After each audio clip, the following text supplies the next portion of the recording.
toda dor. Nós te somos gratos, Senhor, pelo teu grande amor por nós. Nós te agradecemos, Senhor, porque em meio a tantos problemas que enfrentamos, nós temos um Deus que nos ama, que cuida de nós. Obrigado, Deus, porque um dia, mesmo não merecendo, tu morreste por todos nós. Ó Pai, obrigado por este tão grande amor. E ajuda-nos, ó Deus, a caminharmos contigo, sabendo, ó Deus, que um dia encontraremos contigo face a face, se estivermos, ó Deus, juntos contigo no caminhar. Amém. Ó Deus, a caminhada é difícil, Senhor. Mas, ó Pai, a chegada, com certeza, vai valer a pena. Amém. Ó Pai, muito obrigada, Senhor.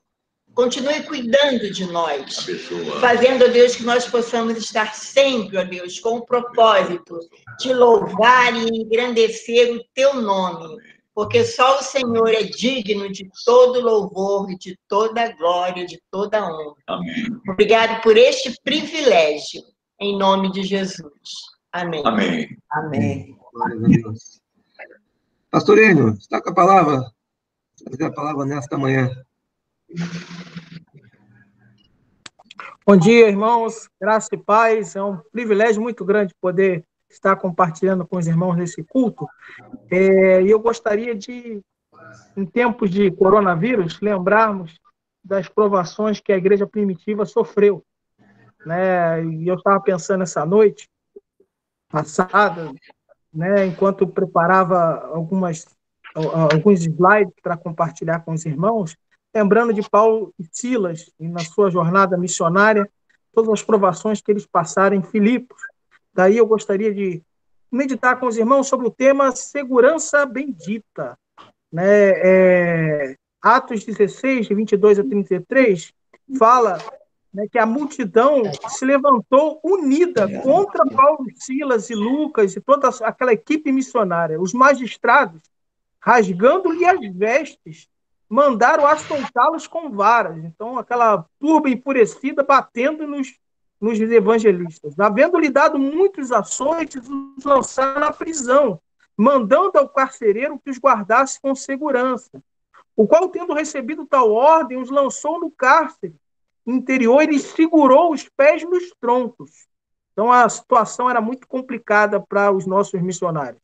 Mas, perto da meia-noite, Paulo e Silas oravam, cantavam hinos a Deus, e os outros presos em silêncio escutavam.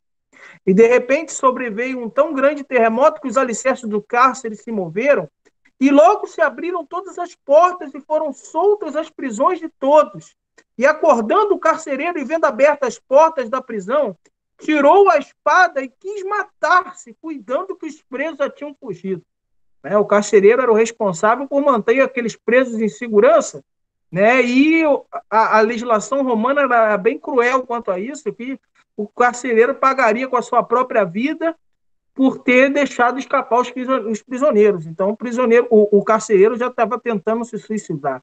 Quando Paulo viu isso, ele clamou com grande voz, dizendo: não te faças nenhum mal, todos aqui estamos. E o carcereiro pediu luz, saltou dentro e todo tremo se prostrou ante Paulo e Silas, e tirando-os para fora, disse: senhores, que é necessário que eu faça para me salvar? E eles disseram: crê no Senhor Jesus Cristo e serás salvo tu e tua casa. E lhe pregaram a palavra do Senhor e todos os que estavam em sua casa. E tomando-os ele consigo na mesma hora de noite, lavou-lhe os vergões, e logo foi batizado ele e todos os seus. Em 2 Coríntios, capítulo 13, versículo 5, né, hoje nós, se estivéssemos presencialmente lá, nós estaríamos celebrando a ceia do Senhor. Né? Mas uma coisa bacana, de um momento propício da ceia do Senhor é examinarmos a nós mesmos. E Paulo, falando aos Coríntios na sua segunda carta, ele fala: examinai-vos a vós mesmos, se permaneceis na fé, provai-vos a vós mesmos. Ou não sabeis quanto a vós mesmos que Jesus Cristo está em vós, se não é que já estáis reprovados. Falar de seguro, né? Como que nós gostamos de se sentir seguros? Seguros em relação à saúde, seguro em relação ao emprego, seguro em relação à vida financeira, seguro em relação ao cargo. ao carro, né? Hoje em dia a gente pergunta, pô, você tem seguro para casa, você tem seguro saúde, você tem seguro, né, para incêndio? Mas será que ele cobre tudo? Será que ele traz segurança? Né? E já é conhecido por muitos que nas cláusulas das apólices de seguro, quando existem catástrofes, nem as seguradoras elas prometem pagar, né, em caso de alguma catástrofe. Né? E nem o seguro humano, por maior que ele que seja, ou a seguradora tenha condição financeira, pode trazer totalmente segurança ao ser humano. Porque não existe segurança humana total. Nós vivemos tentando nos precaver, lógico, a tomarmos as medidas de segurança, seja contra o vírus, seja contra não passar em lugares, né, de risco, mas o banco ou o dinheiro, tudo isso e a nossa própria saúde nos mostram o quanto somos frágeis diante das situações da vida. E aí nós vemos uma questão de calamidade pública, de situação de emergência, o quanto a nossa vida humana é frágil. Nós somos uma folhinha de papel e para morrer bastamos estar vivo. Né? E aí, nesses momentos, que cabe a pergunta, quem de fato controla as nossas vidas? Não são as autoridades, não é nosso planejamento, não é a nossa inteligência, porque tudo está sob o controle de Deus. E até o governo, Deus move o coração das autoridades.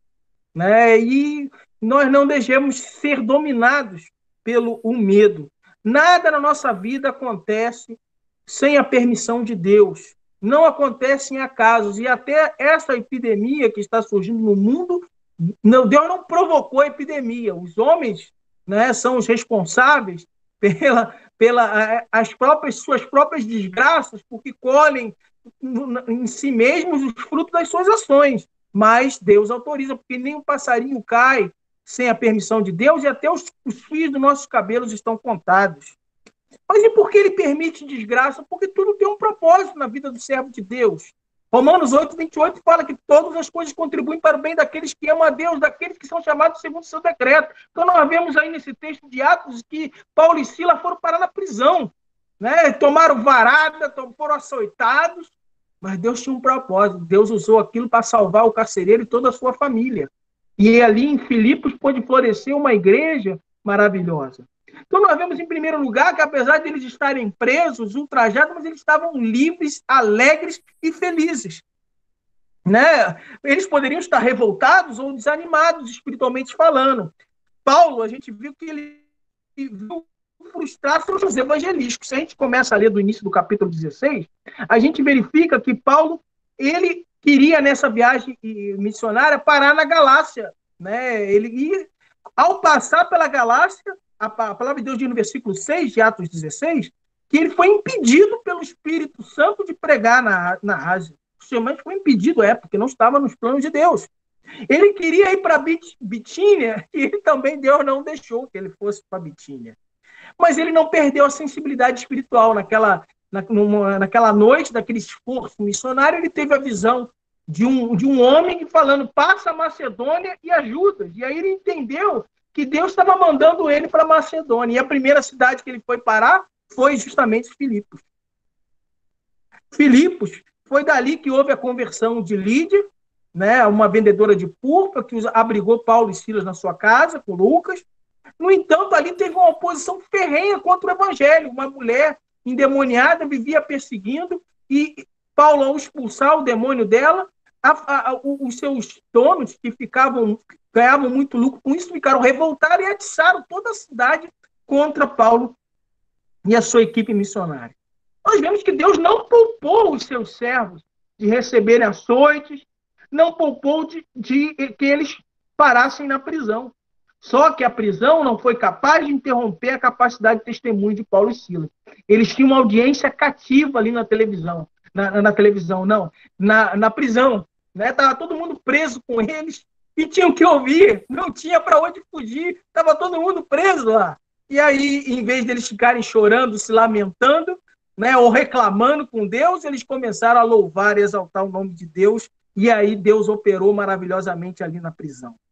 Né? Catástrofes sempre aconteceram no mundo.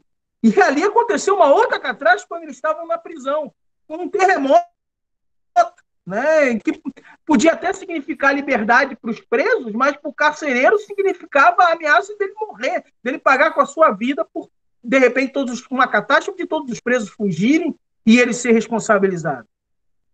Nós vemos que essas coisas sempre estarão acontecendo na nossa vida. O que faz a diferença é como nós reagimos a ela. Né? A diferença está na luz de Cristo. E, né, o carcereiro, no meio da escuridão, quando ele ouve a voz de Paulo, uma voz de poder, falando, calma, não faça isso, rapaz, não se desespere, nós estamos todos aqui. Ele pede luz e faz aquela pergunta maravilhosa, né? O que devo fazer para ser salvo? E Paulo responde, crê no Senhor Jesus Cristo e será salvo tu e tua casa. Meus irmãos, em segundo lugar, Cristo é a verdade que nos liberta. Né? O crente pode estar preso dentro de casa, sei lá, pode estar sob qualquer circunstância, mas ainda ali Deus está operando, Deus está dando alegria, Deus está capacitando para testemunhar para as pessoas à sua volta. Ele pode estar doente, mas ele se sente saudável espiritualmente. O próprio Paulo falou que ainda que o homem exterior se corrompa, contudo o interior se renova de dia em dia. Cristo nos dá paz, Cristo nos dá segurança, e o crente é capaz de passar pela prova cantando louvores. Diz um ditado, né, que quem canta os seus males espanta. Mas ainda que o poder não está na música simplesmente, mas está naquilo que nós estamos professando, que em meio à prova somos capazes de cantar. E o mundo está observando, os presos estavam observando Paulo e Silas. Nós não podemos jamais, irmão, subestimar o poder da oração. Não podemos jamais subestimar o poder do louvor. Por isso, em meio a todas as provações da nossa vida, devemos sempre orar e pedir a Deus capacitação para sermos capazes de cantar, de louvar e de jamais esmorecermos. Não importa o quanto nós apanhemos das condições, das vicissitudes dessa vida.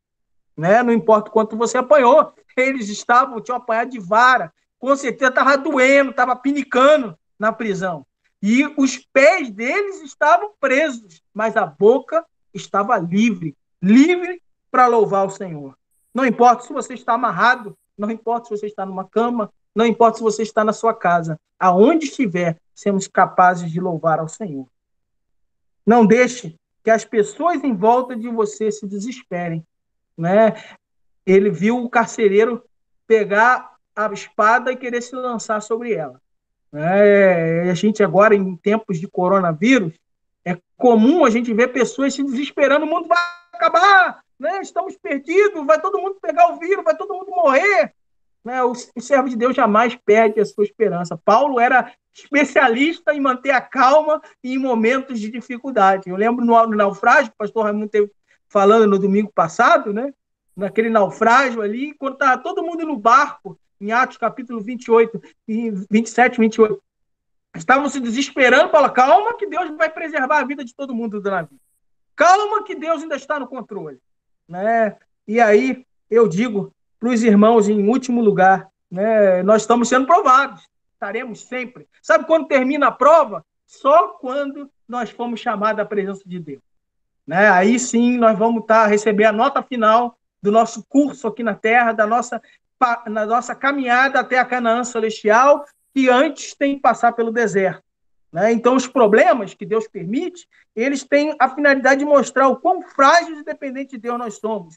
Não existe aprovação sem prova, e não existe prova pronta. Às vezes a gente pede, Senhor, me dá paciência, Senhor, me dá força, Senhor, aumenta-nos a fé.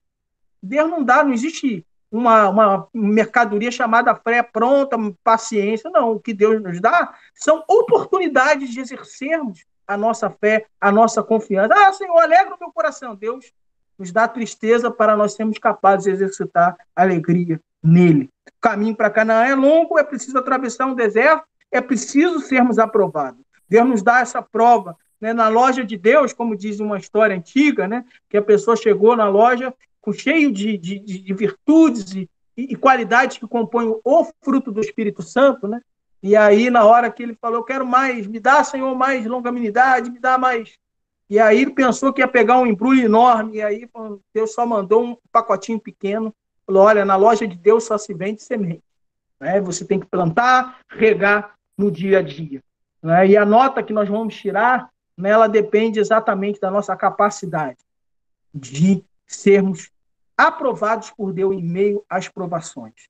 Né? E espero que saibamos que não somos reprovados, porque Deus não nos dá problema acima daquilo que nós podemos suportar, porque junto com a tentação, Ele manda o escape para que a possais suportar. É o que Paulo fala lá em 1 Coríntios, lá pelo capítulo 9. Concluída a nossa breve meditação, né, eu pergunto, quanto tempo a nossa aprovação vai durar?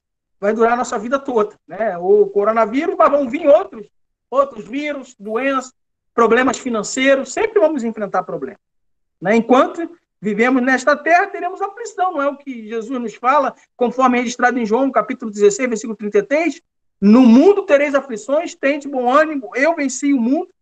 Né? E daí eu me lembro de um ensino maravilhoso que eu amo muito, né? Que no inglês o título dele é Blessed Assurance, traduzido quer dizer segurança bendita, que coloquei como título da nossa meditação. Né? Na realidade, Fanny Crosby, que escreveu, né, o hino 375 do Cantor Cristão, creio que também tem no HCC, que fala, né, que segurança sou de Jesus. Uma menina que ficou cega na sua tenra infância, quando tinha seus 5 anos, uma doutora pingou um ácido no seu olho, achando que era colírio, e ela ficou cega. Ela podia ser uma pessoa revoltada, mas ela se converteu e disse que Deus fechou os olhos dela para a realidade desse mundo, para que ela fosse capaz de enxergar a realidade espiritual das coisas celestiais. Ela era cega para o mundo, mas dizia que tinha os seus olhos abertos para dizer que segurança sou de Jesus. Imagina um cego, qual é a segurança dele em sentir que está seguro nos braços de alguém, que alguém está conduzindo, que está guiando. E Fanny Crosby, ao escrever sobre a sua própria vida, na sua biografia, ela fala, ainda sou feliz. Primeira vez que eu vou voltar a enxergar, a primeira pessoa que eu vou ver vai ser meu Salvador. Né? Quando na presença do Senhor. E ela escreve, que segurança sou de Jesus e já desfruto o gozo da luz. Sou por Jesus, herdeiro de Deus, ele me leva à glória dos céus. Vençamos essa batalha, assim como Fanny Crosby venceu. Enchemos as nossas mentes de gratidão a Deus por estarmos vivos e fazemos da nossa vida uma oportunidade constante de testemunho para os demais presos. Né? Nós estamos presos nesse corpo. Estamos presos ainda nessa realidade enquanto Deus não nos chamar para a sua presença. E vamos pedindo graça e misericórdia a Deus, né? Porque o céu é muito bom, mas a gente vai ficando por aqui, né? Que Deus nos mantenha aqui, porque enquanto estivermos aqui, Deus está ainda tendo um propósito para que nós sejamos testemunho do seu reino e do quanto ele nos chamou das trevas para a sua maravilhosa luz. E que sejamos sensíveis, como Paulo e Silas, que viu o carcereiro que ia se matar e falou, não faça isso, rapaz. Calma, que Deus está no controle. Entregue a sua vida a Jesus e seja salvo, tu e a tua casa. Crê no Senhor Jesus Cristo. Não deixe que o mundo caminhe em direção ao abismo. Não tenha vergonha de pregar e testemunhar, ainda que o mundo tente prender a palavra de Deus. Muitas são as desculpas para que a gente abdique da nossa fé. Muitas são as desculpas e os motivos para que a gente tenha vergonha de anunciar a palavra do Senhor. Mas nós, como Paulo e Silas, podem, né, que seja preso ou não, mas nós seremos sempre livres pela graça do Senhor, que nos alcançou até aquele dia que ele nos chamar para a nossa presença. Que segurança nós somos de Jesus. Que Deus abençoe os irmãos, né, que se sintam cada um abraçados, né, até que a gente volte para o culto do abraço, né, pastor Raimundo, pastor Maurício. Muito obrigado e um bom domingo para todos. Que Deus abençoe. Muito obrigado pela oportunidade. Amém. Glórias a Deus por essa palavra. Tentemos com o irmão Mateus, então, o ensino. Depois, no final, nós temos a oração final.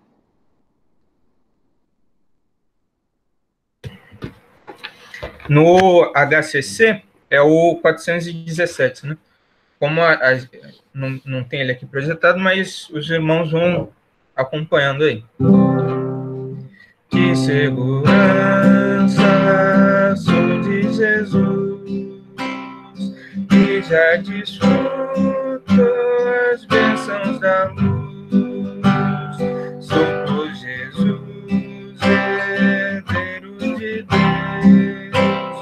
Ele me leva, glória dos céus. Canta minha alma, canta ao Senhor. Rende-lhe sempre ardente louvor. Canta minha alma, canta ao Senhor.